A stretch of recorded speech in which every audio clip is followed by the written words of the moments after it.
अयोध्या मामले पर उत्तर प्रदेश में सियासी तूफान उठा है। सत्ता पक्ष और विपक्ष दोनों ही ओर से एक दूसरे पर वार पलटवार करने का सिलसिला रुकने का नाम नहीं ले रहा।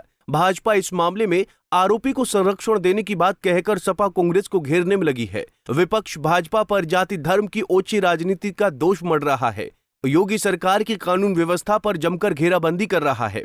विपक्ष योगी सरकार की बुलडोजर कार्रवाई को न्याय नहीं बल्कि सेलेक्टिव भी बता रहा है। सपा मुखिया अखिलेश यादव ने डीएनए जांच के बाद अब इस मामले में सुप्रीम कोर्ट से स्वतः संज्ञान लेने की मांग उठाई है, जिससे सूबे की राजनीति और गर्मा गई है। आपको बता दें कि अयोध्या में नाबालिग से सामूहिक दुष्कर्म करने का आरोप सपा नेता पर लग रहा है। इसमें भदरसा के नगर अध्यक्ष मोहित खान की गिरफ्तारी के साथ ही प्रशासन द्वारा इसकी बेकरी को बुलडोजर चलाकर तहस नहस कर दिया गया। वहीं मोहित खान के कॉम्प्लेक्स और घर पर भी बुलडोजर कार्रवाई की तैयारी प्रशासनिक अधिकारी करता दिख रहा है।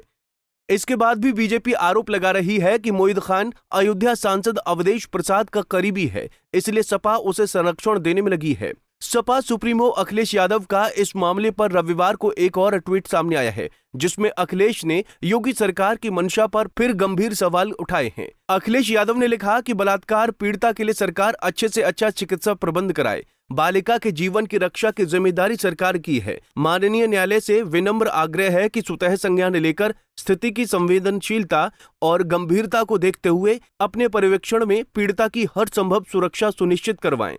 बदनीयत लोगों का इस तरह की घटनाओं का राजनीतिक करने का मंसूबा कभी कामयाब नहीं होना चाहिए। ऐसे में अखिलेश यादव ने इशारों में बीजेपी पर निशाना साधा। उधर रविवार को बीजेपी का एक प्रतिनिधिमंडल अयोध्या पहुंचा, जहां दुष्कर्म पीड़िता और उसके परिवार से मिलकर घटना की जानकारी ली गई। बीजेपी के इस प्रतिनिधिमंडल में सपा सांसद बाबूराम निषाद, मंत्री नरेंद्र कश्यप समेत कई नेता शामिल रहे।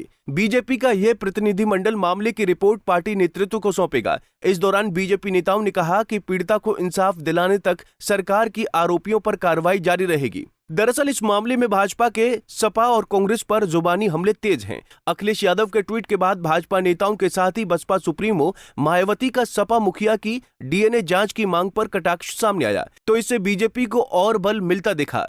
सरकार ही नहीं, मायावती ने इस मामले में भाजपा के सुर में सुर तो मिलाया है। बिना जांच की योगी सरकार की कार्रवाई को भी सही बताया है। वहीं भाजपा के सहयोगी मंत्री संजय निषाद के सपा कांग्रेस पर जुबानी हमला भी जारी है। भाजपा और संजय निषाद अखिलेश के पीडीए को झूठ का पुलिंदा कहकर इस केस के सहारे माहौल को अपने अनुकूल बनाने की हर संभव प्रयास करते दिख रहे हैं। हालांकि सत्ता पक्ष के वार पर पलटवार करने में विपक्ष भी पीछे नहीं है। अखिलेश के अलावा शिवपाल यादव, अयोध्या सांसद अवधेश प्रसाद, भीम आर्मी चीफ सांसद चंद्रशेखर आजाद, सपा के पूर्व मंत्री पवन पांडे योगी सरकार पर फायर हैं। अपराध में जाति धर्म देखकर कार्रवाई करने का बड़ा आरोप लगा रहे हैं। कहा जा रहा है कि मुसलमान देखकर बुलडोजर चलाया जा रहा है, जबकि भाजपा से जुड़े अपराधियों के मामले में बाबा के बुलडोजर में तेल नहीं रहता। सत्ता पक्ष और विपक्ष के इस वार पलटवार के बीच अयोध्या मामले पर क्या है आपकी राय, हमें कमेंट कर बताएं।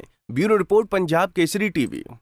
हमसे जुड़े रहने के लिए हमारे YouTube चैनल को सब्सक्राइब करें और नई वीडियो की नोटिफिकेशन के लिए बेल आइकॉन को दबाएं। अगर आप ये वीडियो Facebook पर देख रहे हैं तो लाइक जरूर करें और ज्यादा से ज्यादा शेयर करें। धन्यवाद।